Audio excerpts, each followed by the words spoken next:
So the Heisman Trophy voting has come and gone. And like I think a lot of people thought, and I think most people genuinely believe that it was going to go this way, that Jaden Daniels won the Heisman Trophy for LSU.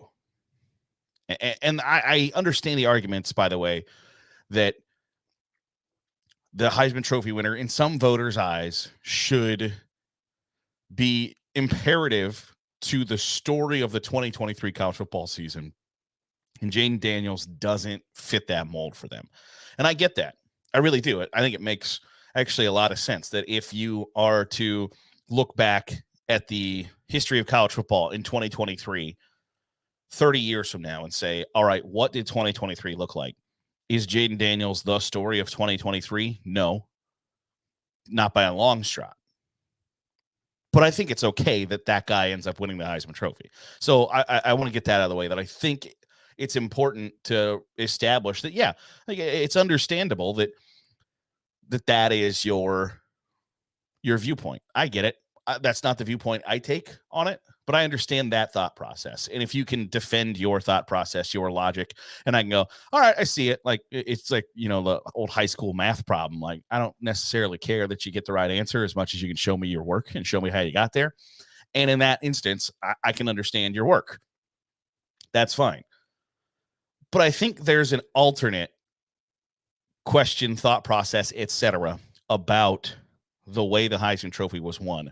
And we're going to get to that in a second. But I do have to just brag for a hot second. On August 31st, right before week 0 happened, I went back and I named who I thought was going to win the conference championships in each conference, who was going to play in the college football playoff, the New Year's Six, etc. Now, some of my predictions weren't great. Like, for instance, I said LSU was going to win the national championship, that they were going to lose to Florida State, rattle off a couple in a row, beat Georgia in the SEC championship game, go on to win a national title. That obviously did not happen. I also picked Boise State to be the school that represented the group of 5 in the New Year's Six Bowls. They fired their coach. So not the great. I mean, I did tell you I was waffling between Boise State and Liberty, because Liberty at the time, and it was clear from the get-go that Liberty's schedule was bad and that there was a real opportunity that they would go undefeated. They ended up doing that. So I got that somewhat right. I mean, I didn't get it right. I told you Boise State was going to play in the New Year's Six, and they fired their coach. So didn't get that one right. But what I did get right was this. I think Marvin Harrison Jr. is in New York. I think Washington quarterback Michael Penix Jr. has a very good opportunity if he can stay healthy, which he struggled to do at Indiana, but had a big year last year. And if Washington can be in that Pac-12 title race, and he can be a Lamar Jackson type candidate where everybody goes, the team's not great, but holy cow, that guy's really good. I think Michael Penix Jr. has a great shot to be in New York. And because I'm high on LSU, I've got Jaden Daniels there. And I've got Jaden Daniels winning the Heisman Trophy. Not bad. Got that one right. So I'm going to brag just for a second, just because, obviously, and I think it's been clear to you throughout the entire college football season that, am I the smartest college football voice in America in 2023? Yes, absolutely. Obviously. I'll say it so you don't have to. It's a joke. I'm not that full of myself. I don't think I'm that smart. But I did get it right. And there is, I think, a new path to winning the Heisman Trophy. And part of it is obviously a trend that I think will play itself out over the course of the coming years. But there's a different subset here where 3 of the last 5 Heisman Trophy winners have been transfers. And when you look at the 3 quarterbacks that were in New York this year, Jaden Daniels, transfer. Bo Nix, transfer. Michael Penix Jr., transfer. And if you can find yourself a better situation in college football from where you currently sit or whatever, and I think part of this plays itself out with the COVID years, right? Like, not everybody's going to get a chance to play 14 years of college football like Bo Nix did. But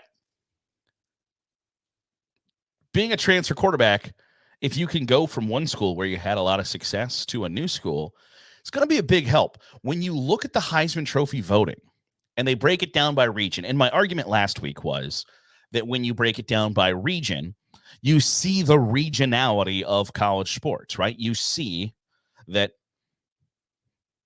the South is going to vote for the South, that the Midwest is going to vote for the Midwest, the West is going to vote for the West, etc. But when you take into account Jaden Daniels transferred from the West to the Southeast, Jaden Daniels beats Bo Nix in the West voting. Now, obviously, part of that is because the consensus was he was the best player in college football. Michael Penix Jr. won the West, right? That makes sense. Michael Penix Jr. played in the West. Jaden Daniels used to play in the West before he transferred to LSU. He finishes second. Michael Penix Jr., for instance. And I think part of this is because there were some increased eyeballs on USC, UCLA, Oregon, and Washington.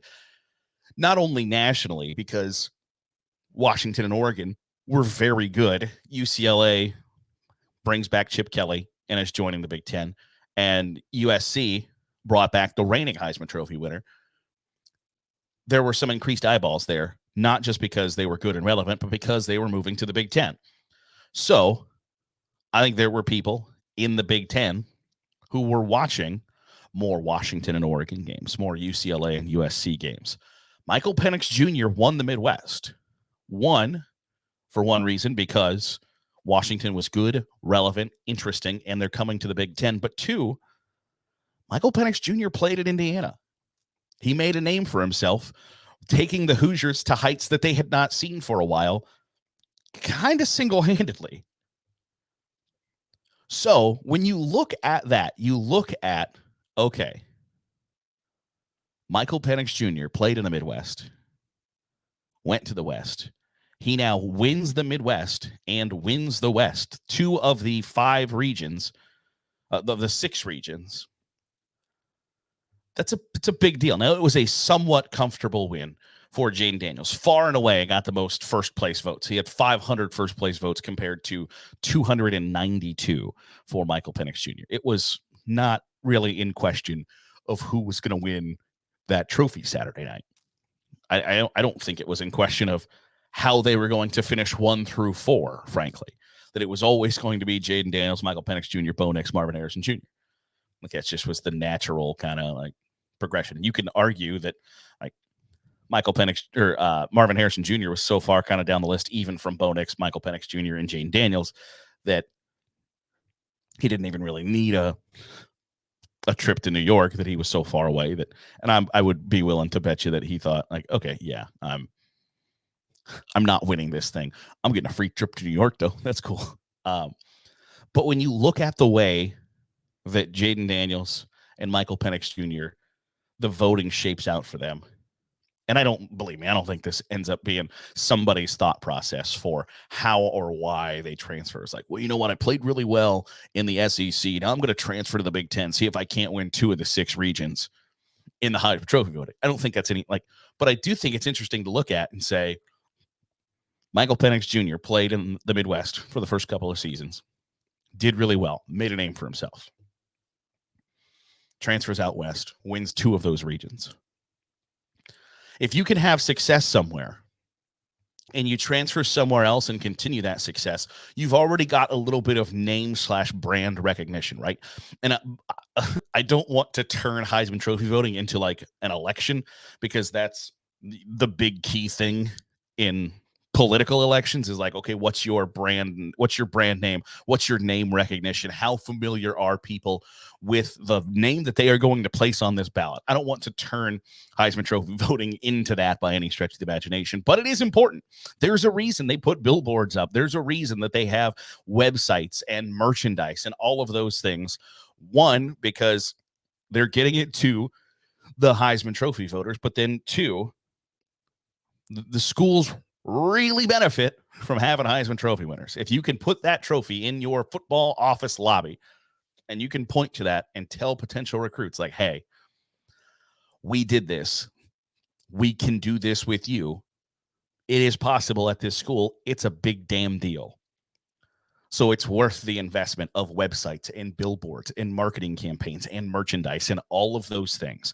But if you are an established quarterback and you can move to another high-profile institution and lead them to a bit of success, or take a smaller Power 5 school and put them in a conference championship game or in the playoff discussion, you're already pretty far ahead of the game in terms of winning that trophy. Like it or not, that's just the way the cookie has crumbled. If you can take somebody a little farther than they think they should be, Washington, Indiana, and you can move them up the hierarchy, people take that into account. And it's the same thing in coaching circles. If you can win at certain institutions, the idea becomes you can probably win damn near anywhere. If you can put a winning product on the field at Indiana, how are you not going to struggle at Florida? If you can win at Kansas, you can probably win at Notre Dame. If you can be really successful as the quarterback at Wake Forest, that probably means you're going to be really successful at Notre Dame. If you could be really successful at Arizona State, you can probably be successful at LSU, Auburn to Oregon, Indiana to Washington. It makes sense. And I don't think anybody is transferring with those ideas in mind. And I've pounded my chest about, like, there are reasons, and they're different for everybody, of why people transfer. There is no blanket statement. There is no, this is the one thing we absolutely know is true. That doesn't exist. And to say it does is poppycock, malarkey, balderdash, bullcrap. But it is true that you're looking for individual success and prioritizing yourself when you transfer. And that's all right. But if you have the goal of, I want to win the Heisman Trophy, I think there's a clear, definitive, 100% foolproof path to do that now. And that's play early, be really good somewhere, transfer to either a high-profile program where you're already going to be labeled a candidate just by being in the position of playing quarterback / wide receiver / running back at this certain school, or transfer to a lower Power 5 school, put up gaudy numbers, and make everybody go like, well, wait a second. Is that guy really good? Is that guy leading them potentially to a playoff berth? Conference championship? I mean, they're a B-tier team in that conference. That's sort of the archetype now of Heisman Trophy winners. Like it or not, the transfer, I think, is here to stay.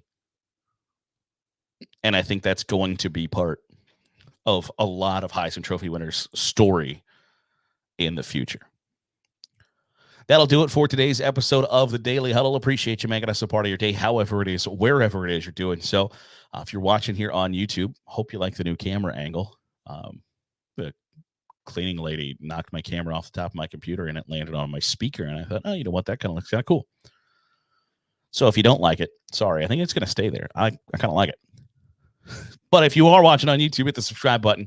Make sure you're getting all the great college football content we're pumping out here on YouTube. If you are listening on the podcast, drop a 5-star review.